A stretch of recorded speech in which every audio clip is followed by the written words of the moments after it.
Hey, it's Tim O'Brien, and my guest on today's show is a modern day Indiana Jones. His name is Jamie Clarke. He's summited Mount Everest not once, not twice, not three, but four times. Jamie, welcome to the Person to See show.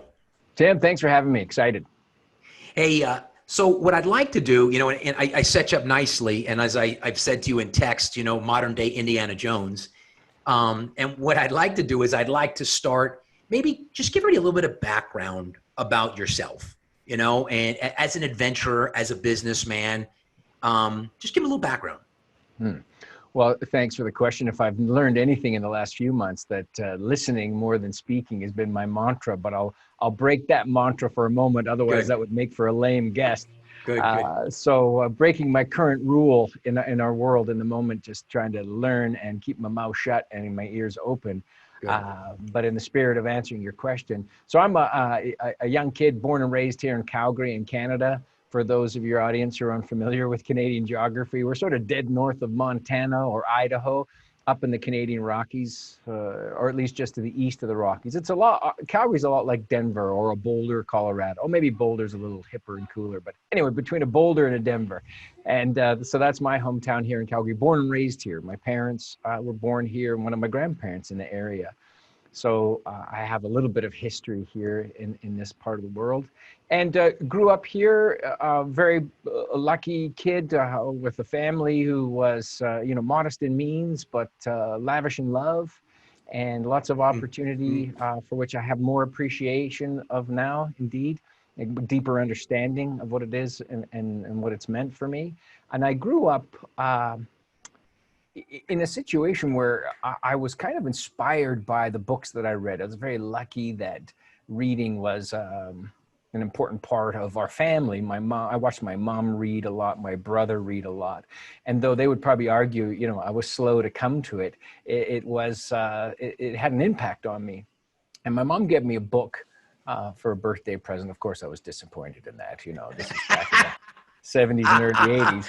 I wanted like a Star Wars figurine, a new Chewbacca or something. A book, who wants a book for your birthday? Right. Give me a break. But that book, you look back and you think, oh, these eureka moments, these pivotal sections in our life, and it doesn't all come together tight like a Hollywood movie, but it changed the direction of my life just subtly. And in the moment, and even for the following years, as any sort of change in direction, you don't see much of an outcome difference, but man, you log some time and you put in some miles. Wow, you're on the other side of the planet. And that book called Paddle to the Amazon, it's a book about a father and son from Winnipeg, Manitoba, a couple provinces to the east of here, jumped in a canoe and paddled it to the Amazon. And I read that book and my mind was proverbially blown. I think in part because I related to the kid, the son. He seemed like an average kid.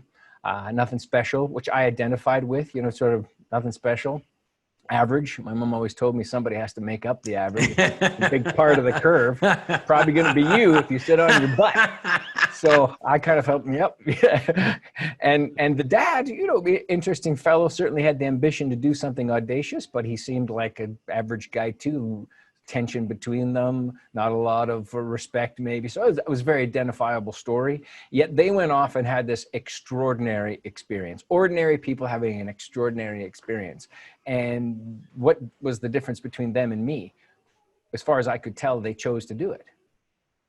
And that was pretty invigorating for me, and that I had that choice and the privilege, of course, to do so. So I was inspired by books as a kid, that I was interested in life to have kind of a richness of experience. That was a mantra I had. I might not live a life lavish in means, it wasn't really important to have a lot of material success, but I really wanted to be rich in experience in life.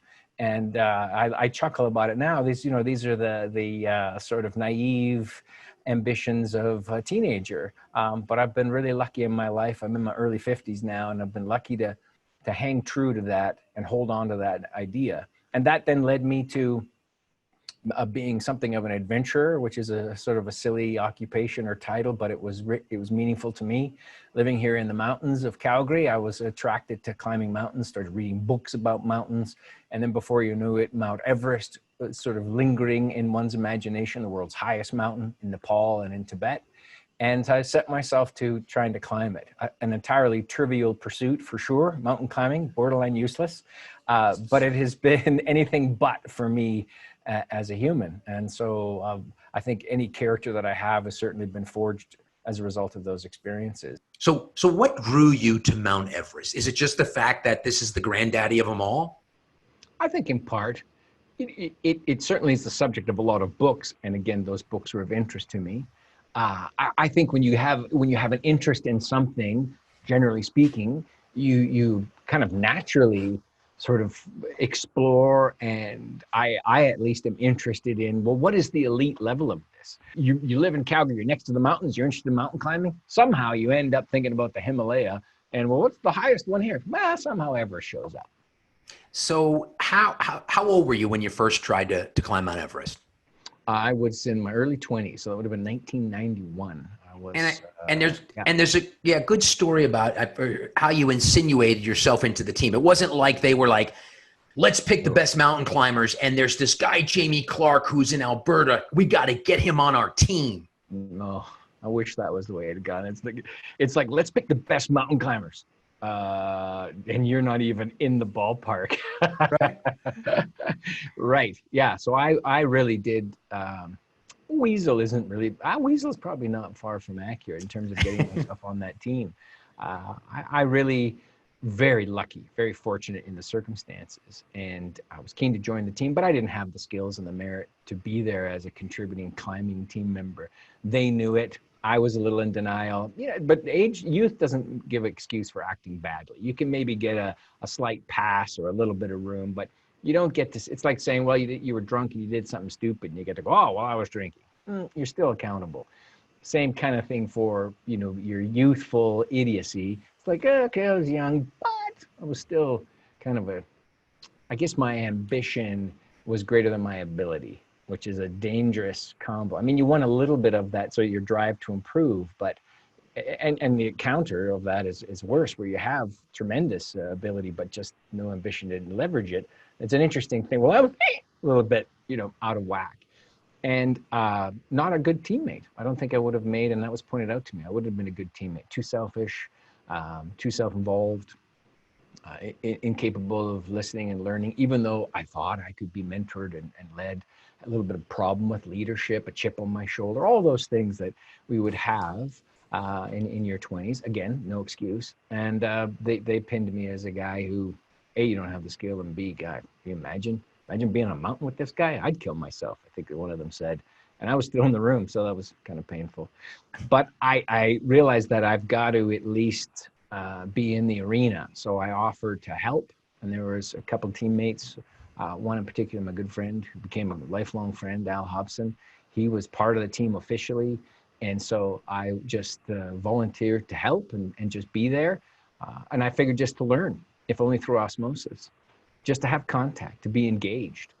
There were no, Facebook clubs for mountain climbers. You could check a book out of a library, or there might be an alpine club that met once a quarter, or you might meet someone at a trailhead or the base of a route.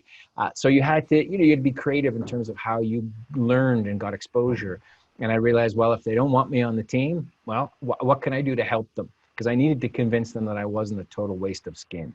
And I think that's really how I came across, and how frankly I was. And as long story would go, circumstances shifted, and I was able to play a role as a lower mountain support team member. In the last minute, things got shuffled around, as things often do.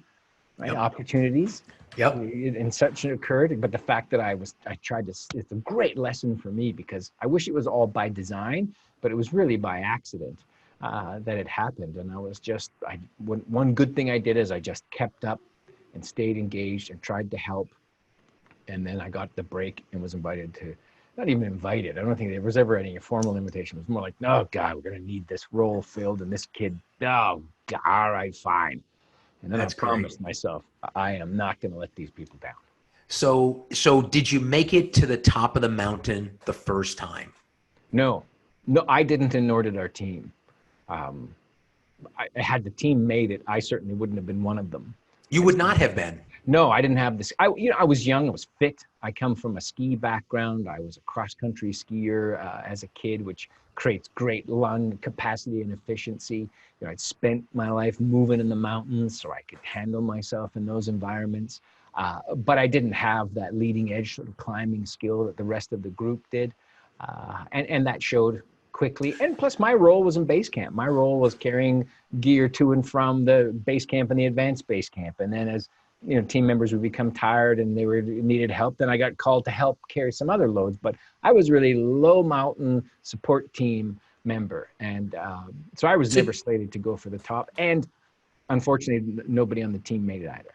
So Jamie, is it kind of like, a larger group, but is it sort of like cycling, like in the Tour de France? So like one person, there are 6 people on a team, but there's one person that, everybody rallies around to win. Is it similar? Like there's 100 people on the team, but 4 summit?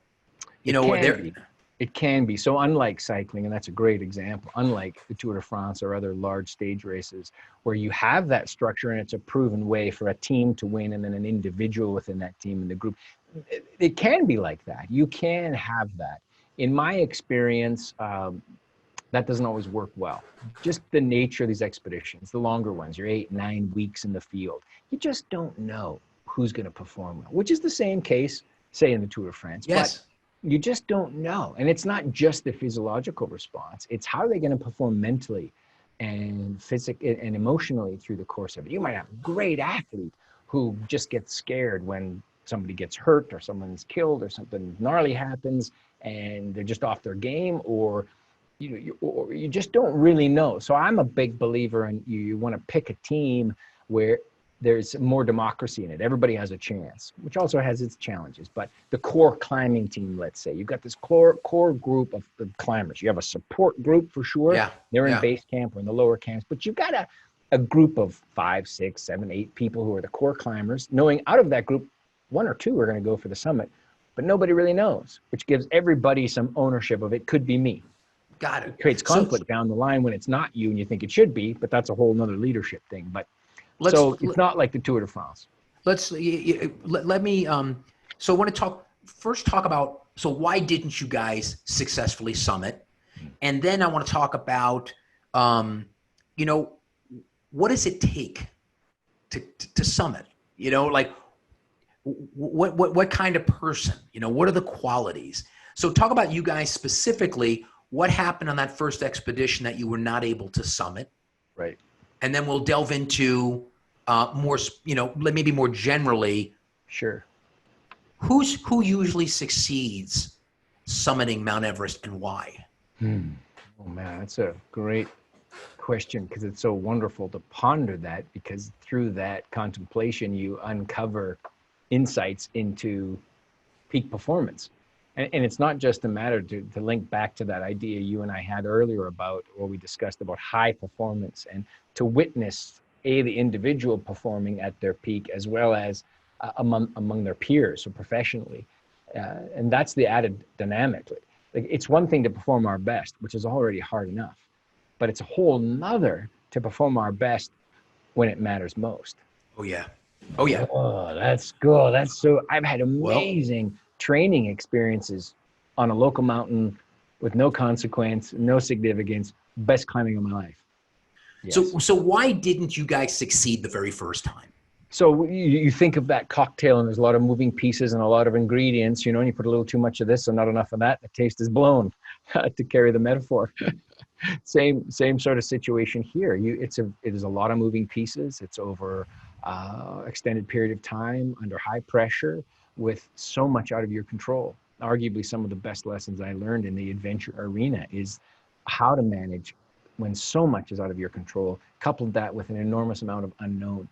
So you can't control the weather, which is, the most powerful metaphor. It's like as an investor, you're trying to control the market. Good luck with that. Yeah. Hard to right. Understand the weather. Aha. Okay. And there's still mysteries to understand the science and the art, or at least to be a lifelong student of the weather, of the market.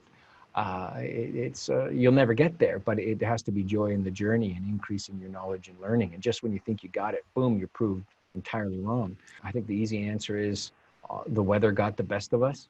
We didn't make the right decisions at times in the face of it, but we failed. Jamie, what's it like? You used the word you failed. I think that's a strong word, and I'm not afraid of using the word fail. If something's beyond your control, right, because of the weather, what's it like? All that preparation, right? And now we know, for people listening who have read, books on summiting the mountain, particularly Mount Everest, that, you rise at a certain time of the morning and there's that gap that you have to go for it. And if you're not at the summit by a certain point, that's it. You got to turn around no matter what. How far did you get, the team? And what was it like when whoever's in charge gets on that walkie-talkie and says, we're turning back? Yeah. The quick thing to jump to, and which is just that gut response, is it's heartbreaking in its own way. I don't think it's ever lost, though, that this is climbing mountains. So we're going to be careful with what heartbreaking really means. The loss of a loved one. Okay, that's heartbreaking. Right. Really heartbreaking. Right. So I think we have to, I don't know if categories is the right way, but let's keep it in context. So in the pursuit of one's dream, something that's very important to you, and you don't make it, that's heartbreaking. You want to win an NBA championship and you get to the finals twice and you don't win. That's heartbreaking. You still get paid dollars to play the game and you're a professional athlete. Life's pretty good. Yes. Is it heartbreaking? Yeah, it's disappointing. It's a bummer. It's heartbreaking, but it's not crushing in terms of, and so hopefully your listeners and people watching will appreciate that in the context of having a goal and a dream and going for it and not succeeding, that's heartbreaking. But I think it's good that it is, because if it wasn't, then you probably don't have the emotional commitment to get it done, because man, it's hard. And if you're not like in tears and upset, you got to kind of wonder, well, maybe this didn't matter that much to you. Often you see athletes and they're upset about a bad performance. You think, oh, that's just bad sportsmanship. And there's a piece of that, depending on how they act it out. But to be in the locker room in tears and think, oh, it's a big baby. It's like, I don't know, man, that's passion being manifest in defeat. And it's painful. So it is heartbreaking. But I hope that we don't lose the context that it's that kind of heartbreaking. It's goals, dreams, and outcome heartbreak, not painful loss of life or family, or it's different. But still, Ed, you might not remember this, or you may, but when I saw you speak, you talked about how you came down, reporters came up to you guys or something like that. And, you were like in their face because they had the audacity to challenge you. And I think some of the more senior people on the team said, settle down, Tiger. Talk about that experience. Do you remember that? Yeah, when we got back, there was a little, airport scrum of sorts, and some media and some questions, and you come back, and they're just asking pointed questions, and they can be loaded. Journalists will do that. If I was the writer or the journalist, I'd do the same. I'm trying to get a response. I want to dig in there. I don't have much time. Got to get to it quick. So it's like, we had gone, and they basically said, you failed. Obviously, this is terrible. Do you even have what it takes? Was kind of the question at that point, which, I took affront to, and because of the larger chip on my shoulder that was obscuring the blood to my brain, which impeded my ability to think clearly, and, defensive, angry, and, I shot back and, wanted to challenge them to meeting me one-on-one after it was over outside. What an idiot, right? Like, well, that's weird. Oh, let's go fight out back. I'll show you who's boss. A moron. So, yeah, but what was good in there was the passion, and it just needed to not mature in terms of mellow, but mature in terms of expression. This whole idea of mellowing, I was chatting with some friends who are also in their 50s, and they're talking about the future because we're all in great changes and shifts. And I'm like, man, I gotta settle down. No, I don't. I don't need to make as dumb decisions as I did before, for sure. Yeah. And so talk about it becomes your turn. How long in between the first experience and the second? And then how do you become the guy? Or one of the guys? The transition was about 3 years in between the first and the second trip, just for planning and preparation and training to improve our skills. We had a lot of logistics to figure out. We had to raise money. None of us were living off trust funds or had money laying about. It's an expensive undertaking, so we had to raise money to fund our expedition. This was sort of before the more popular seemingly approach today around commercial climbs, and you individually pull together your 50 or 60 grand and get onto an expedition.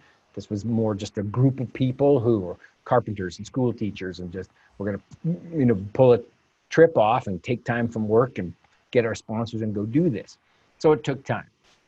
And then we went back. And on that second team, because I was so heavily involved in the planning and the preparation, I became part of, but not the person, but part of that climbing group where the possibility was you could make it. And because, we had, before we even came off the mountain, I knew in my mind, I'm coming back. That was maybe the more profound thing about that failure. And I'm with you. I got no issue with failure.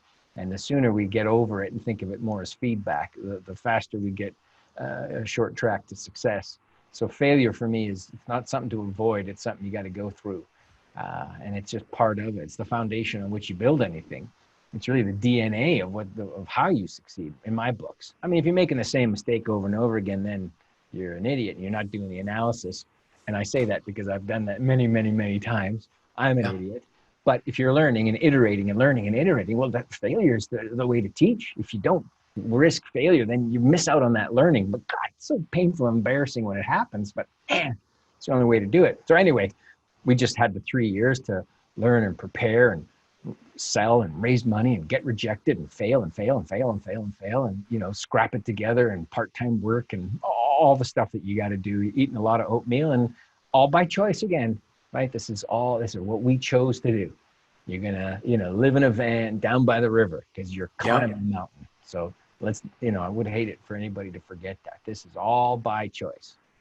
Are you married to Barb at the time? That second trip, no. So you're good. You're solo. You can go for months. Selfish. And everybody's, good. Yeah. And it requires that a little bit, this idea about selfishness. I've had lots of discussions about it. Is it selfish? And some people say, well, yeah, it's very selfish. And actually, in talking about this last week with a friend, it's like, in a way, and maybe this is, again, the justifying dialogue that we teach ourselves, but he brought it up and I was kind of taken aback because I'd always thought it was very selfish, the act of pursuing something like this, because it often comes at the expense of relationships. It's so difficult to do both when you are trying to get to the top of your ability. And how that measures up in the world is almost irrelevant, but to get up into the top of your ability is so, the commitment, I had a mantra. Does this get me closer to the top? In this case, literal top, but the figurative top too. Every decision, this burrito, right? This beer with a friend, this go out for movie and popcorn. Is this get me closer to the summit? And if it doesn't, I wouldn't do it.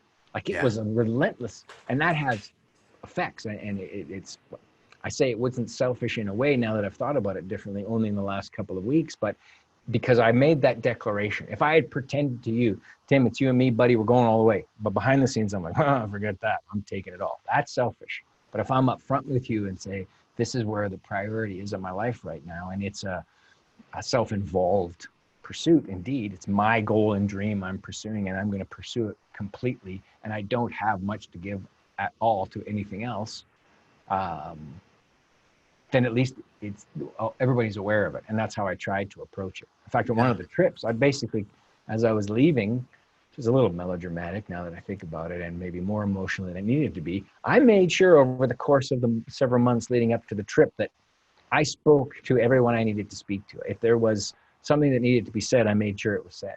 That's awesome. If there was ground that needed to be covered, I didn't want to go there without completely going. I wanted to be untethered. I didn't want to be hanging on the side of a mountain going, man, I really wish I had told my friend how much he meant to me and how deeply I love him. And now I'm bleeding out here on the rocks and I didn't do that. I don't want to be hung back there. I wanted to go completely, which is pretty self-involved, but I felt an important part of getting up in there.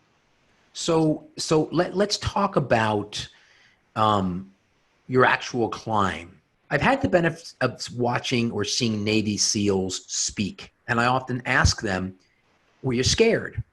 And they say, you don't really have time. And, the average person can't understand that. He says, what you're focused on is your responsibilities. And he said, yes, if I stopped and thought about it, I would be frightened. He said, but you don't. You focus on the mission, and you have to do 5 things so your mind doesn't leave any room for fear.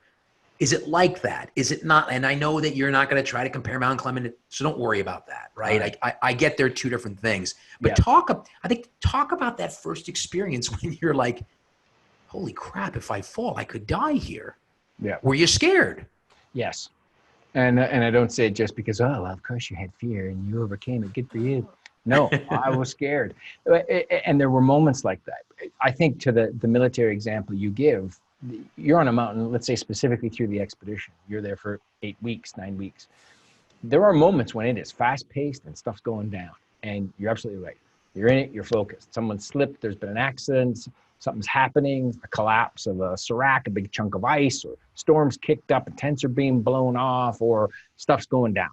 And you need to be focused. I've noticed in those situations, one of generally 3 things happen with folks. One, they become paralyzed by it. They're so scared, they're paralyzed, and they actually become a liability. Now you have to assign someone to help them. Otherwise, they're going to get hurt or hurt somebody else. And that's unfortunate. It happens.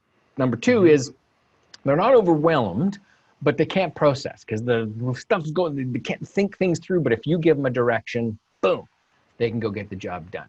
And then third, the more rare situation is this case where you have someone who remains calm under pressure, and you can divide up the responsibilities, and then they can go and work with the number 2 person, and hopefully you've helped get number 3, or in this case, the first one we talked about, out of harm's way. Yeah. And that's generally how that unfolds. And it's not always the people that you think are going to assume those roles, and you don't always end up perfectly in the roles that you think you should be either. So it's important, I think, to keep that in mind. I've seen it in situations where, I haven't performed in the way that I would have wanted myself to have in terms of leadership in the moment. Right. So that's a slippery thing that comes and goes, and through practice and training, hopefully you can manage it. But you're right. Under those high pressure situations, it's a matter of executing practiced tasks, or you're just kind of improvising to move forward with whatever the mission, climbing is or otherwise, or safety, or securing safety. But there's a lot of gaps between those moments. There's a lot of time sitting in your tent, reading a book because you're in a snowstorm and nobody's going anywhere. You're not in immediate harm's way. There is nothing that can be done. It's you and your smelly tent mate for 4 days pinched in a storm, and you're running out of food, and you've got to ration supplies, and you had a lot of time to go into the crazy places of your brain. Yeah. Interesting. And that's important to have. You end up shining some light on some dark recesses of your psyche, and what you find there you don't always like, and that's scary. So there's fear in the moment, and then there's often more when there's a break from the action, like in those 30-40 minutes that it takes you to fall asleep. Sometimes you're so exhausted and hit the pillow and you're already out. But other times when you just don't quite, and then and that's when fear can creep in and get you. And there is obviously fear in the moment too, when you stare into that hole and you're looking down and you're like, wow, I am scared here. And I think in that moment, the best thing to do is to acknowledge that you are. To pretend otherwise, I found, is dangerous. And not to think ill of yourself, that you're fearful. In fact, fear to me is an indicator you're onto something. It's important. Fear will stop you from doing something foolish. Fear will give you pause for thought before you take an action. We often think of it as such a foe. No fear, this idea. That's a dangerous person. The right measure of fear, too much of it, it's paralyzing. That's dangerous. Not enough of it, it's lackadaisical. We're coasting along. There's no real edges to life and the richness of the experience. So I've learned to think of fear as more of an ally instead of a foe. I have a friend of mine was sharing with me some advice he gave to his son, and he said, when you're afraid, slow down. And I thought that was kind of, slow down, and then gives you time to think and time to breathe. That's Jamie, does anybody ever turn back out of fear on the mountain? Oh, for sure. Yeah. Is that right? I've turned back on mountains just down the road from here where I could tell you, said, well, articulate to me intellectually, use your climbing background, talk about the snow, the binding, the layers. Why are you turning around? Why do you want us to turn around? And I could just tell you, it doesn't feel good. Is that right? Scared. Yeah. Well, but we did the snow pit and we dug that, and actually the barometer is quite stable. We've got all these indicators that things rationally are looking pretty good. I think we should forge forward. No, eyes can't do it. And I've done that and come down, and sure enough, the weather was great. The condition was fine. Other people somewhere else came up and climbed the route that we didn't because I chickened out. I've also had it where I was in that situation, bailed, and sure, big problems occurred. So, fear is something to pay attention to. And sometimes you get it wrong. Sometimes you pull the trigger and you shouldn't. Jamie, what are the common mistakes that people make on the mountain that get them into trouble? It's so tricky, right, to make some grand statement, but it's probably, and I know this as much from my own experience as what I've observed, is underestimating the enormity of the task. And it's such a common theme. And my wife and I, some years ago, did this multi-stage mountain bike race called the BC Bike Race in British Columbia along Vancouver Island. 7 days of riding your mountain bike, thousands of feet up and down, gnarly terrain. It was over our heads in terms of our ability, but it was a couples thing, and she's a great rider, and we were going to do, they're going to go after this together, a team of two, couples, and it kicked my butt. She kicked my butt too. But day 3, I was like, you can't even look at my legs. They're so sore, just you looking at them hurts, let alone touching. and you've climbed Everest. I said, yeah, let's go to Everest now. I will climb. If you could get me out of here, put me on the side of that mountain, way easier than what we're doing. So, and we trained hard. So it's the underestimating of it, which is so a tricky thing, because it's like sometimes we spend all of our time in analysis, right? We just think about it, talk about it, think about it, talk about it, never do anything. So it's a real struggle to find the balance. But when you finally commit to doing it, it's not just the event. You have to bring that, I believe, the urgency in the preparation, like not in the event itself, but be urgent about the day-to-day tactics, the work that you have to get done every day, so that when it does come time to perform, you've actually practiced the intensity of what it's going to take to do it, which loops back to your answer. And I'm sorry for all the blah, blah, but you asked me, were you scared? And what was that experience when you first went into the ice fall on Everest, or you had those big experiences? It was simultaneously in awe and being scared, but it was also familiar. And the familiar piece came from the practice, the visualization, the work, the study, the thinking about it, and the urgency in the preparation. So it was this balance. We didn't say it was a balance. It was a combination of, oh man, this is crazy. But in a weird way, I belong here. Like, I've done the work. So there's a familiarity to it. I belong here. Have you been on? But I belong here. Have you been on, when you were climbing with Everest, did you lose anybody? Did anybody die? Not on our immediate trips, thank goodness. Thank goodness. Thank goodness. Not on but that's a fancy way of saying, no, but, or yes. It's like me creating a little layer of insulation between the responsibility of other people on the mountain died while I was there. Now, were they on my team? No. Were they my rope mates or teammates? No. But there were other human beings on the mountain.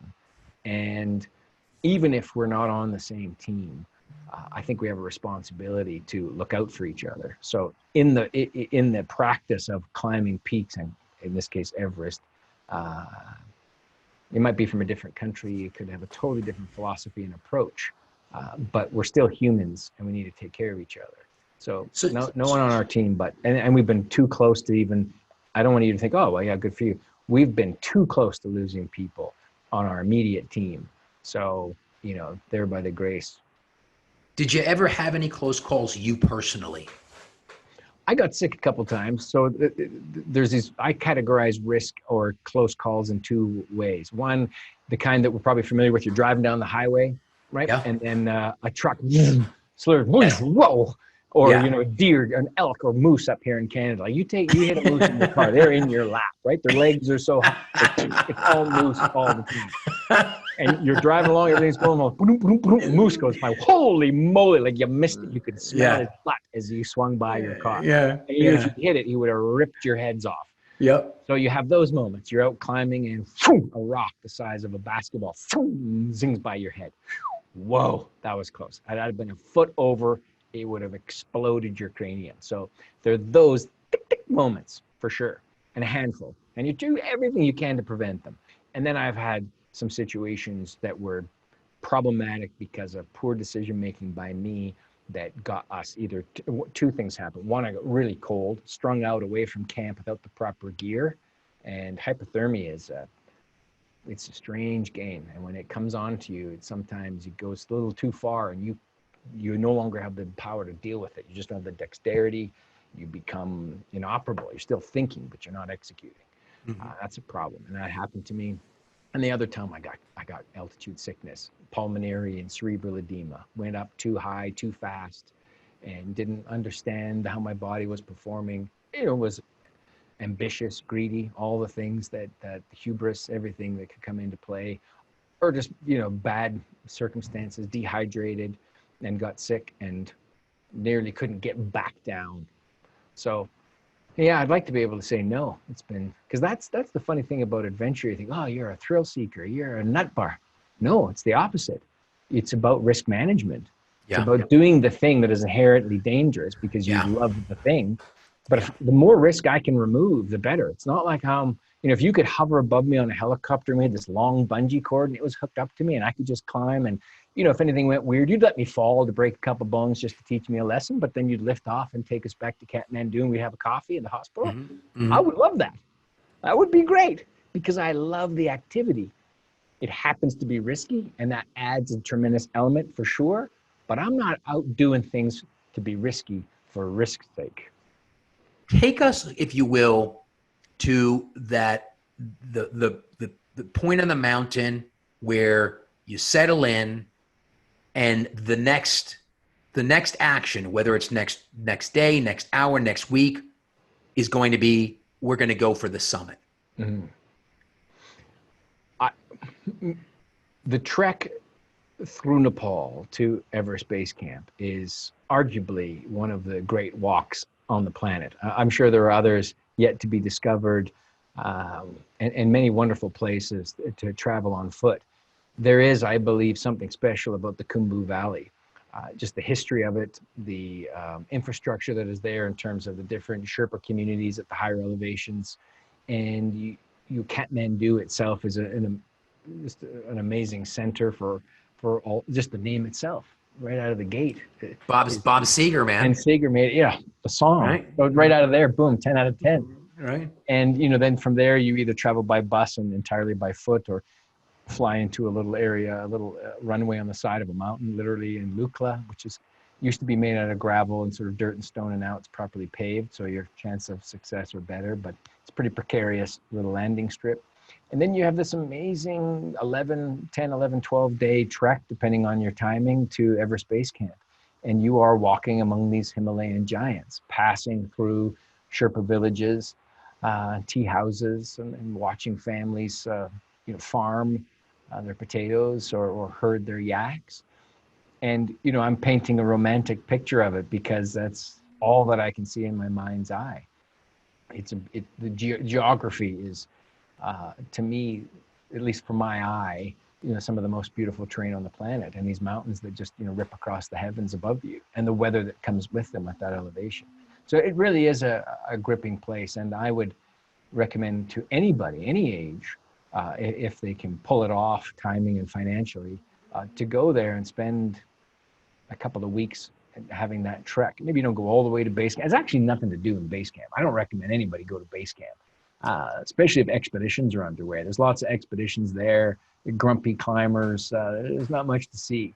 I'd rather go to that area and you climb a little ridge of a mountain there, and the peak is called Kalapatar, near Mount Pomori. And that affords you great views of base camp and Everest itself. And that journey to me is maybe the best part of those expeditions.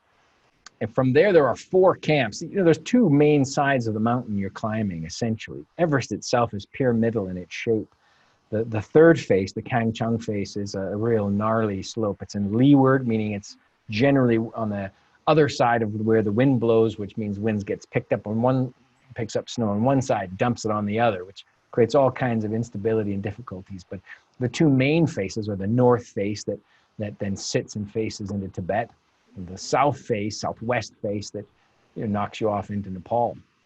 And on that southern side, I've been climbing on both sides, but on that southern side, there are 4 camps. So there's base camp, then camp 1, camp 2, camp 3, camp 4. And it's from camp 4 that you would then go for the summit. Camp 4 sits at about 26,000 feet on what's called the South Col or the South Pass. And then from there, you're 8, 7, 12 hours to the top, depending on circumstances. And then maybe 6 or 8 back down, depending on the terrain and timing and conditions, rather. So the whole thing takes 6, 7 weeks, 8 weeks. It takes, say, 8 weeks from being at camp 4 to the top? No, sorry, for the whole expedition. And it depends a bit on your role. If you, in the past, I've been sort of helpful, or tried to be helpful. It was my job in the setup of the trip. So you go in early and you leave late. Depending on your role, it shrinks or adds to the time that you're in country, as they say, or in Nepal or in base camp. But sort of once you leave Kathmandu, you want to be planning 6, 7, 8 weeks of being up there, because you need to acclimatize your body. Right. You can't rush acclimatization. You can sleep in a high altitude tent at home and do all sorts of fancy things, but there's nothing that beats just logging the hours, being at high altitude, and forcing your body to acknowledge the changes of elevation and to trigger the acclimatization process. These things, our bodies are like amazing at that. We can abuse them. We got to be really careful with them. They're quite fragile at the same time, but man, given proper fuel and a bit of time, they'll do amazing things for us. So when you get to, like, you go to base camp, and then how many camps above that? And then what's the height where you settle in to prepare for your summit opportunity? So how long, once you get up to camp 4, how long are you there before you summit? Is it hours? Is it like the hours. Next day? That night. So you come into camp 4, let's say it's the 20th of May. May is the season. They're sort of, you try to climb this mountain, Everest, in shoulder seasons, which generally is in the spring and in the fall. In the winter, as I mentioned, it's windy and cold. In the summer, you've got monsoon issues and snow problems and so forth. So you're looking at doing it in the transition. It's not too windy, but not too much snow. Temperature is cold enough to keep the snowpack stable, but we're not attracting any sort of weird barometer shifts and pulling up big storms, and we're getting avalanche problems. So you're trying to find that situation, those windows when things are stable. And let's call it May 20th. This is going to be your day. So you've planned for 2 or 3 years for May 20th. It may not be May 20th, but I like to, if I'm thinking of a goal, I might as well pick May 20th. And then in that case, I'd pick May 20th. I think the first time I summited Everest, it was the 23rd of May. So we were off by 3 days. But I got a back plan to what I got to do today. And so I need a day. And it just feels good to call it a day, May 20th. I could call it end of May. And then I back plan and build my plan and my training, and all the way to, okay, what do I got to do today? I got my spreadsheet, break the to-dos down and get to work on this thing. A lot of work to get done. You got to get after it. So anyway, May 20th, you and I, we're going for the summit. So we've been there for 5 or 6 or 7 weeks. We've been up high. We've cycled up and down. We've acclimatized. We've carried load. We've put food. We might have gone up to camp 4 and dropped some stuff. We've slept at camp 3 for sure, which is 3,000 feet below, as an acclimatization effort. It's just to understand the route, to see the mountain, to watch it, to see the weather patterns. And we might scoot down to base camp, or maybe just down to a lower camp, camp 2. Maybe the weather looks good. The barometer is stable. And we said, I think we should go for it. And so then, boom, you go all the way back up there. You go up to camp 4. You might get there at 4 o'clock in the afternoon. And you crawl in your tent with a bag of snow, and you melt some snow, and everybody has a good hearty drink of tea, or watered down milk chocolate, or whatever you can hold down. You fill up everybody's thermoses, make sure everybody's really super hydrated, maybe make some soup. It's hard to eat solid food at high altitude. Your digestion is impaired. Blood is being shunt to higher priorities, digestion at this point, because your body's slowly dying at high altitude. So you're not too worried about digestion. That's why you lose so much weight, 15, 20 pounds on an expedition. But anyway, you put down some calories if you can, generally some soup. That's what I like. Or nibble on a little piece of cheese and some crackers in my pocket. I drink as much as you can, and then around 11 o'clock, you get back up, drink some more, melt some more snow, and then by midnight, 12:30, you're on your way. You crawl out into the darkness. Some people go a lot earlier now that we have crowds and other dynamics that happen. But in my books, when you're climbing a mountain, I like to be at the summit for dawn, just because So, the views so, are the best. let's put this in context. Is you're a little less than half a mile from the summit. You're 2,000 feet plus from the summit. If you were to walk a half a mile, I mean, if you were to jog a half a mile, right, and you're a fairly decent runner, you like 10-minute mile, it'd take you 5 minutes. How long does it take you? How long does it take you to walk? So you have about 3,000, right? You're 26,000 feet at that high camp, and you're going to 29,000 and change in the summit. So you're gaining 3,000 feet of elevation. If you plucked that down on the road and ran that, yeah, you'd have that wrapped up in a matter of minutes. Right. But in this case, it's minus 30, 40 degrees out. You might have a wind that's not cooperating in terms of blowing at your back. You might be taking it in the face the whole time. You're navigating in a big down suit. You've got these warm but awkward boots that have teeth on them called crampons. You're carefully positioning them up. You may be carrying rope and setting the route with your teammates, or in some cases in modern times here where there's rope that's been fixed in place. So you're managing yourself around these ropes, clipping in and clipping out. You may encounter other people on the ropes who are either faster or slower than you, and hopefully you have the skill to unclip, and maybe you've got a free climb a little bit to get around folks. You're taking the odd bathroom break, but not many, because you're drinking water, but you're breathing so hard. You're having snacks when you can. You maybe take a few pictures, but only in between moments of effort. And it takes you 6, 7, 8, well, it depends on the circumstances, 10, 12 hours to cover that terrain, because it's slow. Wow. You take a step and you breathe, a step, and it's the next step. And it's everything inside of you to force you. You'd rather linger for another 30 breaths, but you're like, no, dude, you got to keep moving. So you get one shot, right, Jamie? Like, it's not like you go back to camp 4. I'm going to try again tomorrow. Generally, that's very rare, because you become so exhausted as part of that effort, but you're also exhausting your supplies. It's taken work and effort either by you or your teammates or your Sherpa support in expeditions today. And it was effort to carry that food and fuel into position. So just you're being there, you're consuming those resources.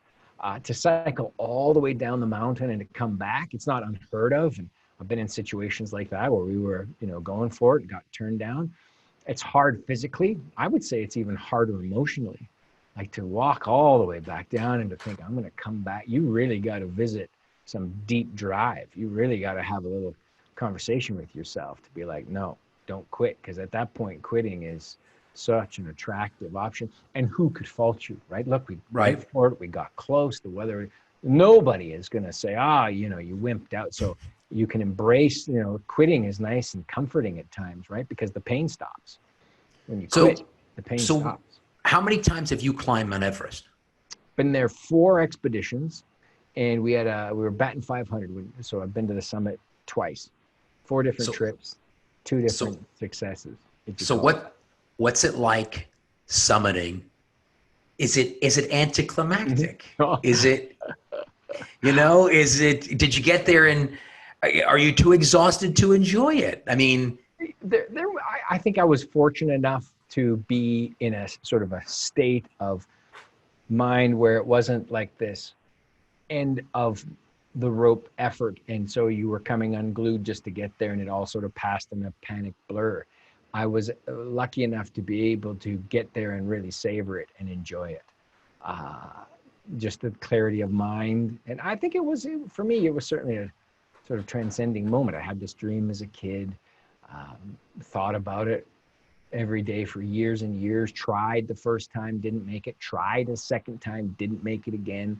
So when I finally, and this is in May of 1997, a long time ago, 29 years old, and been able to go back and do this, and then to finally see that last bit of snow that leads to this, it's like the tip of an ice cream cone, you know, it's just with a swirl on top that just cuts against the darkest blue you've ever seen, and then the rest of the world seemingly stretching out beyond. For me, it was this incredible moment of euphoria and relief, which was a combination of emotions that I had never had simultaneously. And it was, wow. What it culminated in for me was this enormous sense of peace, which I wouldn't have thought if you'd asked me years before, but no, I'm going there, conquer this mountain, we're going to beg this peak. Rah! Boy, on that day, there was none of that. No inclination to thrust a fist into the sky, not even for a second. It was so much relief and euphoria, coupled with a sense of gratitude and appreciation. Man, it was humbling. And blanketing all of that was this sense of peace. I found peace up there. Is it coming down? Is it difficult? Yeah, I don't mean emotionally. Yes. I mean descending the mountain. Well, it's difficult if you didn't make it or something bad happened. And then you got to work all the way down, stay focused while you're beating yourself up. You try to do everything in your power not to start the analysis and the beat down of yourself and the anger and the disappointment. So coming down, depending on the circumstances coming down, you got to be careful. And at least I do. And I got to be talking to myself like out loud, Jamie, dude, focus. Don't be stupid. We'll deal with that later. Cause you're like, man, I can't believe it. You're going through all this, or I have to like pay attention. And 60%, I don't know if these statistics are, I haven't seen any studies that update them, but so through my climbing career, this held true. So more than half of accidents occur on descent.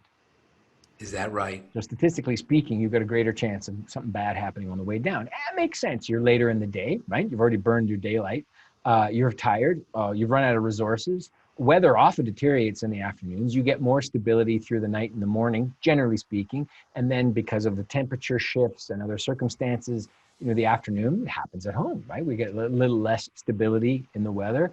All those things add up, but also it's a lapse of concentration or focus, or you're just in the dark fumbling around and depressed because you didn't make it and you've, lost your will to live or something. So you got to be really, really careful. Now, having gone and failed, coming down was hard for sure. Having gone and succeeded, well, it was a lot more fun coming back down. But you still had to be focused. You still had to say, well, hey, celebration when we're in base camp.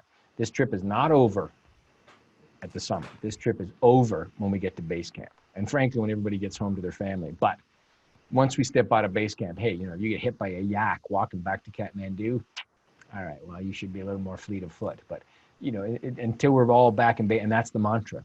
We're not safe. Even that night back in camp, it's like, base camp. So when you think about Sir Edmund Hillary, properly, right? Or adventure. What I'm saying is like, is there a different kind of awe because he didn't have all of the things at his disposal that you had? I mean, was it? Yes. Otherworldly. Yeah, in many ways. And even beyond Hillary, not to take anything away from that remarkable accomplishment, not just him, but Tenzing and the dozens and dozens of people who made those ascents successful, the huge siege style expeditions with hundreds of people making it all happen. You think back then to two British climbers, Mallory and Irving in the 1920s. And there's lots of problems with the British Empire, and I'm half French and half English, and colonialism, and it's all filled with lots of conflict for me now, because in many ways I see things in a new way. Keeping that in mind and thinking about what Mallory and Irving in 1924 were doing, tweed jackets, nails pounded through their boots, high on Everest, perishing, lost. The question still remains today, because they were up on a summit bid. Did they climb Everest in 1924 and then die on the way down? The romantic in me would like to think so. The realist in me, having been there, is like, unlikely. But then you have Hillary and Tenzing and team, 53, all those years later, getting to the top. And then the hundreds, and I'm sure thousands of people, thousands for sure, who've been up there since. And we all have benefited from those who have come before us. And Hillary's efforts, and I was lucky enough to know him a bit when he was alive, saw him at fundraising events and so forth. and able to chat with him, and very gracious. But yeah, he benefited tremendously, or we benefited tremendously in the tech that we have. A lot of it was developed for world conflicts and the world war and so forth. Well, this has been spectacular, and there's so much more we could cover. We should do this again and do a part two. I mean, we didn't get into the thin air, and we didn't get into similar tragedies last year, and Sure. but I mean, there's only so much we can cover. Well, let's see if you get any feedback from any of your audience, and if it's all crickets and thumbs down, then we won't bother. I'm good. I'm sure we will. I'm sure we're going to get a lot of thumbs up. So what I do want is tell me, what are you doing now? I do know you had a business, you sold it. What are you doing now to provide for your family? And how do we get in touch with you, and how do people connect with you? All that sort of stuff. Well, thanks for the invite. I'm happy to connect with folks. There's the usual. I'm terrible at social media, which is maybe kind of a silly and boring thing to say these days. But I have those monikers. I don't even know what my Twitter handle is. JC Adventures. I feel terrible. It's out there. Don't worry about it. I'm going to put it up. I'll put it on there for you. Out there. Yeah. So there's the usual. But hey, you know what? Email me, jamie@jamieclarke.com. There it is. I'm happy to share it. Do you have a website? Yeah. So Jamie Clarke, that's probably the best way to get a hold of me, really, because you can just go to jamieclarke.com, and then there's a contact us, and by us, it's me. So I'm happy to connect with folks and answer questions. And it's Clarke with an E, Clarke. So Jamie, Jamie, Jamie@jamieclarke.com. So I had some outdoor adventure shops, you're right, both bricks and mortar and e-commerce, and sold those. Not in some fancy way. I don't want to be misleading. It's not like we sold that great profit and now I live off the stipend that came of that. It was an interesting business experience, but I'm still working. As far as what I do for the family, well, since March of 2020, life has changed substantially, and everything that I was doing from a consulting, speaking, training perspective was full stopped at that point, because we just don't get together with our clients. So I've now scrambled like a good adventurer would, and they're using new ways to connect with various conference tools, whether it's Zoom or Skype or any other way to beam myself from my home or my expedition base camp into boardrooms and offices. And sometimes I'm doing big Zoom presentations with 500 people, and sometimes I do smaller things and breakout groups with leadership teams. And it's just a treat for me to be able to take the lessons learned on the side of a mountain and sort of lift them out and drop them into a boardroom. And it's a powerful way to teach, because the stories are, I think, sort of interesting, which makes them sticky. And then if you can wrap up a bit of learning inside of a good story, it can be of more value down the line, especially when you're under pressure. And when you're feeling a little stressed, and then you remembered, that story about the Khumbu Icefall, or that Sherpa, or the Yeti, or the climbing. Oh yeah. And then you can apply the lesson to your life as a parent, or as a leader, or just navigating your day. And that gives me great joy. I love it when people will follow up and say, I was thinking about the Khumbu Icefall story when I was in this argument with my spouse, and dude, thank God you taught me that, because and that breathes some life into these adventures, and adds meaning. So I'll ask you, and before I ask you this question, I do want to remind the listeners or viewers, is make sure that you forward this to anybody who thinks you should hear this podcast or watch this YouTube video. So just please make sure you forward it. And if you want to get other podcasts, whether it's going to be another interview with Jamie, make sure that you subscribe to the Person to See show. But Jamie, I wrote down my last question for you was, oftentimes, like the last professional football players, would you let your kid play football? And so the $64,000 question is, your boy comes to you and says, I want to climb Mount Everest, knowing what you know. Are you like, go for it? Or are you like, are you crazy, lad? Get out of here. Easy gut response. If it was something for Kobe, my son, or Jayla, my daughter, if it was something deep in their heart, yes. If it was anything to, impress their dad, or just don't waste your time. There's no need for that. Or anybody else, no, don't do it. But if it was something deep in their heart, 100%. and then I would try to weasel my way in to join them. You're awesome. Thank you, my brother. This has been phenomenal. I really appreciate it. All right. Thank you. My pleasure. All right.